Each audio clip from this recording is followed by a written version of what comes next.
Welcome to wishful ಅಡುಗೆ ಮನೆ. ನೋಡಿ, ಇವತ್ತು ನಾವು ಟೊಮೆಟೊ ತೊಗೊಂಡಿದ್ದೀವಿ. ಮನೆಯಲ್ಲಿ ಬರೀ ಒಂದು ಟೊಮೆಟೊ ಇದ್ರೂ ಆಶಾ ಇವತ್ತಿಂದ ಈ ರೆಸಿಪಿ ಆಗುತ್ತೆ. ತುಂಬ ದಿಢೀರ್ ಅಂತ ಮತ್ತು ಇನ್ಸ್ಟೆಂಟಾಗಿ ಮನೆಯಲ್ಲಿರೋಂಥನೇ ಇಂಗ್ರೀಡಿಯೆಂಟ್ಸ್ನ ಬಳಸಿಬಿಟ್ಟು ಮಕ್ಕಳಿಗೆ ಲಂಚ್ ಬಾಕ್ಸಿಗಾಗಲಿ ಅಥವಾ ಮನೆಗೆ ಯಾರಾದರೆ ಗೆಸ್ಟ್ ಬಂದರೆ ತುಂಬ ದಿಢೀರಂತ ಮಾಡ್ಕೋಬೋದು. ಸೊ ಇದನ್ನು ನಾವು ಯಾವ ಥರ ಮಾಡೋದು ಅಂತ ನೋಡೋಣವಾ? ಇವಾಗ ಸದ್ಯಕ್ಕೆ ಈ ಟೊಮೆಟೊನ ಪಕ್ಕಕ್ಕಿಡೋಣ. ನೋಡಿ, ಇವಾಗ ಇಲ್ಲೊಂದು ಮಿಕ್ಸಿ ಜಾರನ್ನು ತಗೊಂಡಿರೋದು. ಇದ್ರ ಒಳಗಡೆ ಆಶಾ 2 ಕಪ್ದಷ್ಟು ಚಿರೋಟಿ ರವೆನ ಹಾಕೊಳ್ಳೋಣ. ದಪ್ಪ ರವೆ ಹಾಕೋಬೋದಾ? ದಪ್ಪ ರವೆನೂ ಹಾಕೋಬಹುದು. ನಿಮ್ಮ ಹತ್ರ ಯಾವ್ದು ರವೆ ಇದೆ ಆ ರವೆನ ಬಳಸಿ. 2 ಕಪ್ ಚಿರೋಟಿ ರವೆಗೆ 1 ಕಪ್ದಷ್ಟು ಕಡಲೆ ಹಿಟ್ಟನ್ನ ಹಾಕೊಳ್ಳೋಣ. ಈ ಬೋಂಡ ಎಲ್ಲ ಮಾಡ್ತೀವಲ್ಲ ಆ ಕಡಲೆ ಹಿಟ್ಟೆಲ್ಲ? ಹೌದು. ಇದಕ್ಕೇನೆ ಒಂದು ಅರ್ಧ ಕಪ್ದಷ್ಟು ಮೊಸರನ್ನ ಹಾಕೊಳ್ಳೋಣ. ಮೊಸರು ಜಾಸ್ತಿ ಏನ್ ಬೇಡ, ಹುಳಿ ಮೊಸರು ಯಾವ್ದಿದ್ರು ನಡೆಯುತ್ತೆ.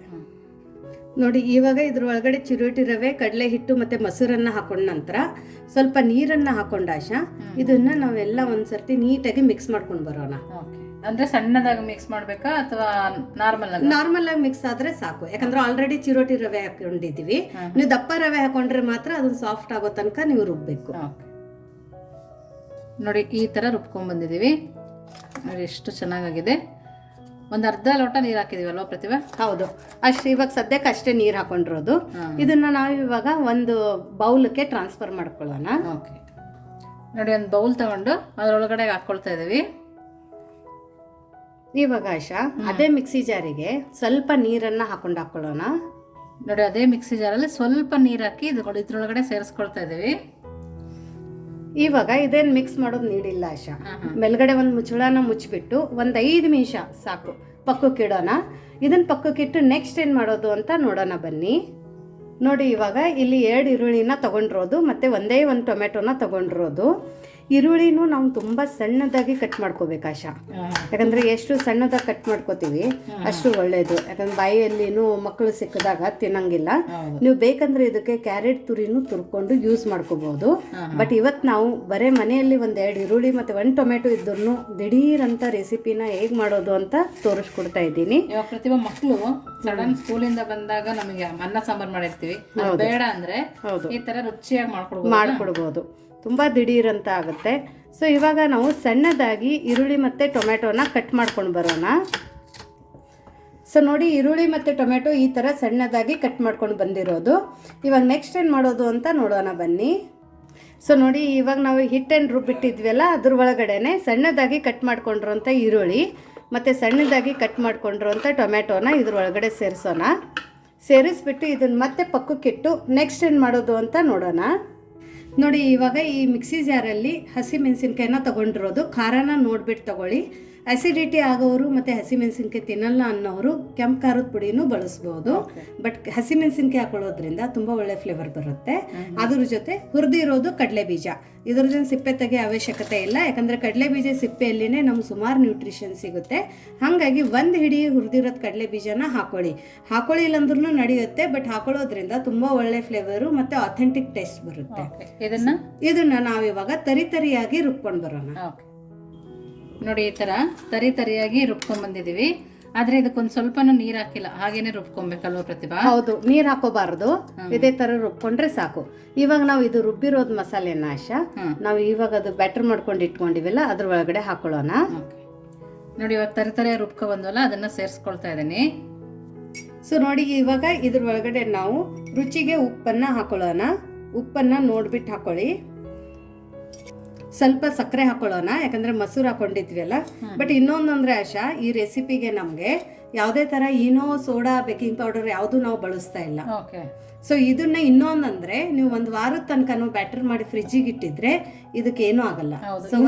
ಕೂಡ ಮಾಡ್ಕೊಬಹುದು, ನೆನ್ಸ್ ಕೂಡ ಮಾಡ್ಕೋಬಹುದು. ಮತ್ತೆ ಈ ತರ ಬ್ಯಾಟರ್ ಅನ್ನ ಮಾಡಿಬಿಟ್ಟು ನೀವು ಫ್ರಿಜ್ಜಿಗೆ ಹಾಕಿ ಇಟ್ಟಿದ್ರು 1 ವಾರನೂ ಯೂಸ್ ಮಾಡ್ಕೋಬಹುದು. ಇವಾಗ ಒಂದು ಸ್ವಲ್ಪ ಅರಿಶಿಣದ ಪುಡಿನ ಹಾಕೊಳ್ಳೋಣ. ಕಲರ್ ಚೆನ್ನಾಗಿ ಕಾಣುತ್ತೆ. ಬೇಡ ವೈಟ್ ಆಗಿನೇ ಇರಲಿ ಅಂದ್ರೆ ಅರಿಶಿನ ಪುಡಿನ ನೀವು ಸ್ಕಿಪ್ ಮಾಡ್ಕೋಬಹುದು. ಅರಿಶಿನ ಪುಡಿ ಇದ್ರೆ ಕಲರ್ ಚೆನ್ನಾಗಿ ಕಾಣಿಸುತ್ತೆ. ಹೌದು, ನೋಡೋಕ್ಕೂ ಚೆನ್ನಾಗಿ ಅನ್ಸುತ್ತೆ. ಇವಾಗ ಇದಕ್ಕೇನೆ ಸಣ್ಣದಾಗಿ ಕಟ್ ಮಾಡ್ಕೊಂಡಿರೋಂಥ ಕೊತ್ತಂಬರಿ ಸೊಪ್ಪು. ಸೊ ಇಷ್ಟೆಲ್ಲ ಹಾಕಿದ ನಂತರ ಇದನ್ನ ನಾವು ನೀಟಾಗಿ ಮಿಕ್ಸ್ ಮಾಡ್ಕೊಳ್ಳೋಣ. ಸೊ ಅಕಸ್ಮಾತ್ ನಿಮಗೆ ಬ್ಯಾಟರ್ ಗಟ್ಟಿ ಅನಿಸಿದ್ರೆ ಇನ್ನೊಂದು ಸ್ವಲ್ಪ ನೀರನ್ನು ಹಾಕೋಬಹುದು.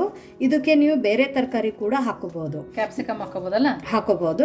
ಬಟ್ ಕ್ಯಾಪ್ಸಿಕಮ್ ಎಲ್ಲ ನೀವು ಹಾಕೋತೀನಿ ಅಂದರೆ ಅವಾಗಲೇ ಕಟ್ ಮಾಡಿ ಉತ್ತಪ್ಪ ಮೇಲೆ ಅಥವಾ ದೋಸೆ ಮೇಲೆ ಉದುರಿಸ್ಕೋಬಹುದು. ಓಕೆ.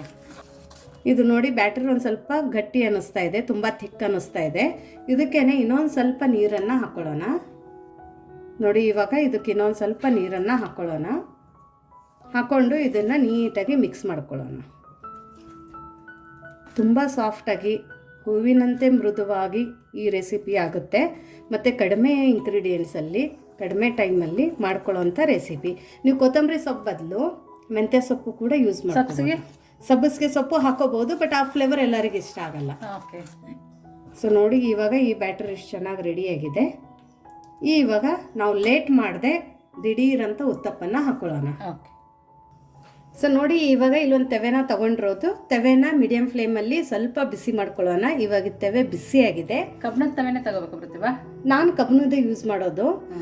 ನೀವು ಬೇಕಂದರೆ ನಾನ್ ಸ್ಟಿಕ್ದನ್ನು ತೊಗೋಬೋದು, ಇಲ್ಲ ಮನೆಯಲ್ಲಿ ನಿಮ್ಮದು ದೋಸೆ ಯಾವ ತೆವೆಯಲ್ಲಿ ಬರುತ್ತೆ ಆ ತೆವೆನೂ ಕೂಡ ನೀವು ಇಲ್ಲಿ ಯೂಸ್ ಮಾಡ್ಕೋಬೋದು. ಸ್ವಲ್ಪ ಇದಕ್ಕೆ ಎಣ್ಣೆನ ಹಾಕಿಬಿಟ್ಟು ಈ ಥರ ಒರೆಸ್ಕೊಳ್ಳೋಣ, ಯಾಕಂದರೆ ತೆಳಗಡೆ ಅಂಟಲ್ಲ ಅಂಥೇಳಿ.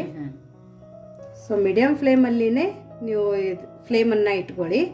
ಇವಾಗ ಇದೊಂದು ಸೌಟನ್ನು ಈ ಥರ ಹಾಕೊಳ್ಳೋಣ. ನಿಮಗೆ ಎಷ್ಟು ದೊಡ್ಡದು ಬೇಕು ಅಷ್ಟು ದೊಡ್ಡದು ನೀವು ಇದನ್ನು ಮಾಡ್ಕೋಬೋದು. ನೋಡೋಕೆ ಕೂಡ ಎಷ್ಟು ಚೆನ್ನಾಗಿ ಕಾಣಿಸ್ತದೆ ನೋಡಿ. ತುಂಬ ಯುನೀಕಾಗಿ ತುಂಬ ಡಿಫ್ರೆಂಟ್ ರೆಸಿಪಿ ಇದೆ. ದಿಢೀರಂತ ಮಾಡ್ಕೊಳ್ಳೋಂಥ ರೆಸಿಪಿ. ಈನೋ ಸೋಡಾ ಯಾವುದು ಬಳಸದೆ 1 ವಾರದ ತನಕ ಸ್ಟೋರ್ ಮಾಡ್ಕೊಳ್ಳೋವಂಥ ಹಿಟ್ಟು ಇದು. ಸೊ ಇವಾಗ ಇದ್ರ ಮೇಲ್ಗಡೆ ಈ ಥರ ಒಂದು ಸ್ವಲ್ಪ ಎಣ್ಣೆನ ಹಾಕೊಳ್ಳೋಣ. ಮತ್ತು ಇನ್ನೊಂದು ಏನು ಸ್ಪೆಷಾಲಿಟಿ ಗೊತ್ತಾ ಆಶಾ ಈ ದೋಸೆದು? ಇದಕ್ಕೆ ಯಾವುದೇ ಥರ ನಾವು ಚಟ್ನಿನ ಮಾಡೋದು ಅವಶ್ಯಕತೆ ಇಲ್ಲ. ಹೌದು, ಎಲ್ಲ ಹಸಿ ಮೆಣಸಿನ್ಕಾಯಿ ಎಲ್ಲ ಅದರಲ್ಲೇ ಹಾಕಿರ್ತೀವಲ್ಲ. ಹೌದು. ಇವಾಗ ಮೇಲ್ಗಡೆ ಒಂದು ಲಿಡ್ಡನ್ನು ಮುಚ್ಚಿ ಒಂದು 5 ನಿಮಿಷ ಅಥವಾ ಮೇಲ್ಗಡೆ ಕಲರ್ ಚೇಂಜ್ ಆಗೋ ತನಕ ಮೀಡಿಯಂ ಫ್ಲೇಮಲ್ಲಿ ಇದನ್ನು ನಾವು ಬೇಯಿಸ್ಕೊಳ್ಳೋಣ. ಸೊ ನೋಡಿ ಇದನ್ನು ಇವಾಗ ಮೀಡಿಯಂ ಫ್ಲೇಮಲ್ಲಿ ಒಂದು 2 ನಿಮಿಷ ಆಗಿದೆ. ಕೆಲವೊಂದೊಂದು ಸರ್ತಿ ನಿಮ್ಮ ತವೆ ಮತ್ತು ಇದ್ರ ಮೇಲೆ ಡಿಪೆಂಡ್ ಆಗುತ್ತೆ. ಕಬ್ಬಿಣದ ತವೆ ಒಂದು ಸರ್ತಿ ಕಾಯ್ದ ನಂತರ ತುಂಬ ಬೇಗ ಯಾವುದೇ ಆಗಲಿ ಬೇಗ ರೋಸ್ಟ್ ಆಗುತ್ತೆ. ಹಾಗಾಗಿ ಇವಾಗ ನಾವು ಲಿಡ್ಡನ್ನು ತೆಗೆಯೋಣ. ಇವಾಗ ನೋಡಿ ಮೇಲ್ಗಡೆ ಕಲರ್ ಎಲ್ಲ ಚೇಂಜ್ ಆಗಿದೆ ಅಂದಾಗ ನಾವು ಇದನ್ನು ಟರ್ನ್ ಮಾಡ್ಕೊಳ್ಳೋಣ. ಸೊ ನೋಡಿ ಎಷ್ಟು ಚೆನ್ನಾಗಿ ಕಲರ್ ಬಂದಿದೆ ನೋಡಿ ಆಶಾ. ಸೂಪರ್ ಆಗಿದೆ. ಯಾರು ಅನ್ನೋದಿಲ್ಲ ಇದನ್ನ ನೆನೆಸ್ದೆ ಮಾಡಿದ್ದೀವಿ. ಹೌದು, ಯಾಕಂದ್ರೆ ನೆನೆಸಿದ ನಂತರನೇ ಈ ತರ ಕಲರ್ ಬರೋಕ್ ಚಾನ್ಸ್ ಇರುತ್ತೆ. ಮತ್ತೆ ಸಕ್ಕರೆ ಹಾಕೊಳ್ಳೋದ್ರಿಂದ ನಮ್ಗೆ ಈ ತರ ರೆಡಿಶ್ ಕಲರ್ ಬರುತ್ತೆ. ಇವಾಗ ಮತ್ತೆ ಇದಕ್ಕೆ ಸುತ್ತ ಒಂದು ಸ್ವಲ್ಪ ಎಣ್ಣೆನ ಹಾಕೊಳ್ಳೋಣ. ನೀವು ಎಣ್ಣೆ ಬೇಡ ಅಂದರೆ ವಿದೌಟ್ ಆಯಿಲ್ ಕೂಡ ಈ ರೆಸಿಪಿನ ಮಾಡ್ಕೋಬಹುದು. ಬಟ್ ಆವಾಗ ನಾನ್ ಸ್ಟಿಕ್ಕಲ್ಲಿ ಮಾಡ್ಕೋಬೇಕಾಗುತ್ತೆ. ನಾನ್ ಸ್ಟಿಕ್ಕಿಂತ ಕಬ್ಬಿಣದ ತವೆನೇ ಒಳ್ಳೇದಲ್ಲ? ಹೌದು. ಸೊ ನೋಡಿ ಈ ಸೈಡು ನಾವು ಚೆನ್ನಾಗಿ ಈ ಥರ ರೋಸ್ಟ್ ಮಾಡ್ಕೊಂಡಿರೋದು. ಕಲರ್ ಎಷ್ಟು ಚೆನ್ನಾಗಿ ಕಾಣಿಸ್ತದೆ ಪ್ರತಿಭಾ. ತುಂಬ ಚೆನ್ನಾಗಿ ಅನಿಸ್ತಾ ಇದೆ ಆಶಾ. ಇವಾಗ ನಾವು ಇದನ್ನ ತಕ್ಕೊಳ್ಳೋಣ. ನೋಡಿ ಈ ಥರ ತಕ್ಕೊಂಡ್ಬಿಟ್ಟು ಆಶಾ ಮತ್ತೆ ಇನ್ನೂ ಒಂದು ಹಾಕೊಳ್ಳೋದನ್ನ ತೋರಿಸೋಣ.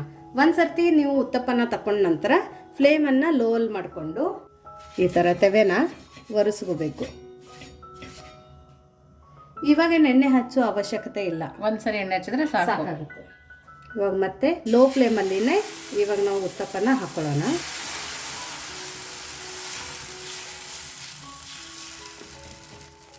ಹಾಕೊಂಡ್ಬಿಟ್ಟು ಮಕ್ಕಳಿಗೆ ಇನ್ನೂ ಹೆಲ್ದಿ ಅಂದರೆ ನಾವು ಕ್ಯಾರೆಟನ್ನು ತುರಿದು ಬಿಟ್ಟು ಹಾಕೋಬಹುದು.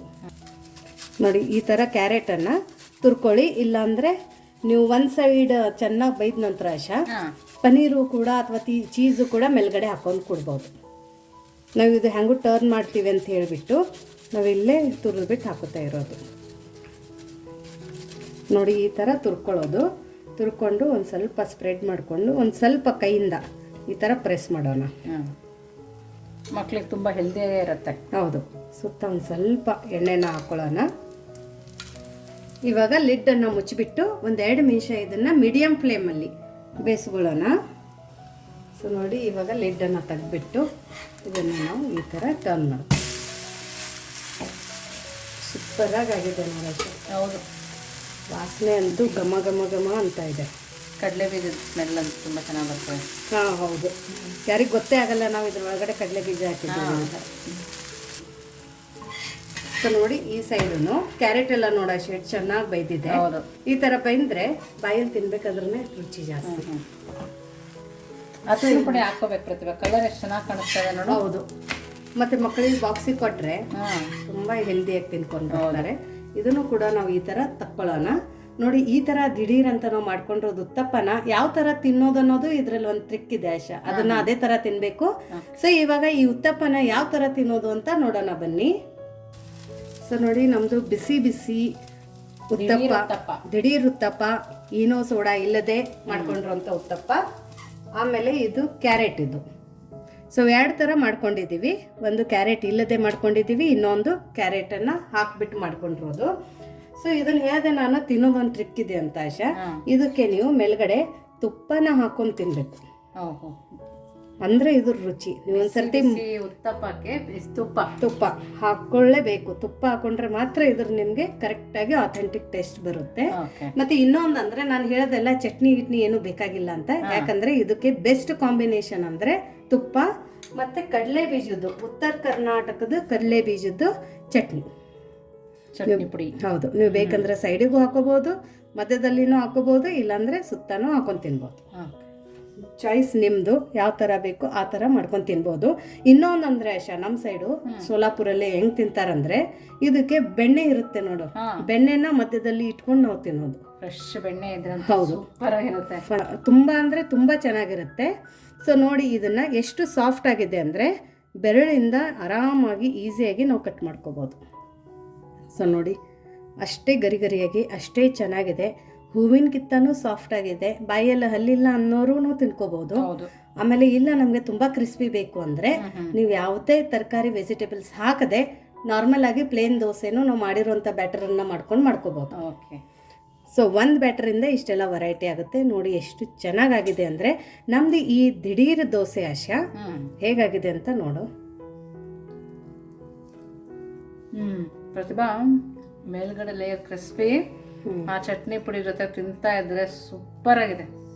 ತುಪ್ಪ ಜೊತೆ ಹೇಗಿದೆ ಕಾಂಬಿನೇಷನ್? ತುಂಬಾನೇ ಚೆನ್ನಾಗಿದೆ. ಎಲ್ಲರೂ ಇಷ್ಟಪಡ್ತಾರಾ? ಎಲ್ಲರೂ ಇಷ್ಟಪಡ್ತಾರೆ, ಮಕ್ಕಳಿಂದ ದೊಡ್ಡವರವರೆಗೂ ಇಷ್ಟಪಡ್ತಾರೆ. ಸೊ ನೀವು ಒಂದ್ಸರ್ತಿ ಈ ಥರ ಹೆಲ್ದಿ ರೆಸಿಪಿನ ಮಾಡಿ, ದಿಢೀರ್ ರೆಸಿಪಿನ ಮಾಡಿ, ಆದಷ್ಟು ಇನೋ ಮತ್ತು ಸೋಡಾನ ನಾವು ಅವಾಯ್ಡ್ ಮಾಡೋಣ. ಸೊ ದಿಢೀರ್ ಈ ಥರ ರೆಸಿಪಿನ ಮನೆಯಲ್ಲಿ ಇರೋಂಥ ಇಂಗ್ರೀಡಿಯೆಂಟ್ಸ್ನ ಬಳಸಿಬಿಟ್ಟು ಬರೀ ಒಂದು ಟೊಮೆಟೊ ಇದ್ರೂ ಸಾಕು, ಈ ಥರ ಒಂದು ರೆಸಿಪಿನ ಮಾಡ್ಕೋಬೋದು.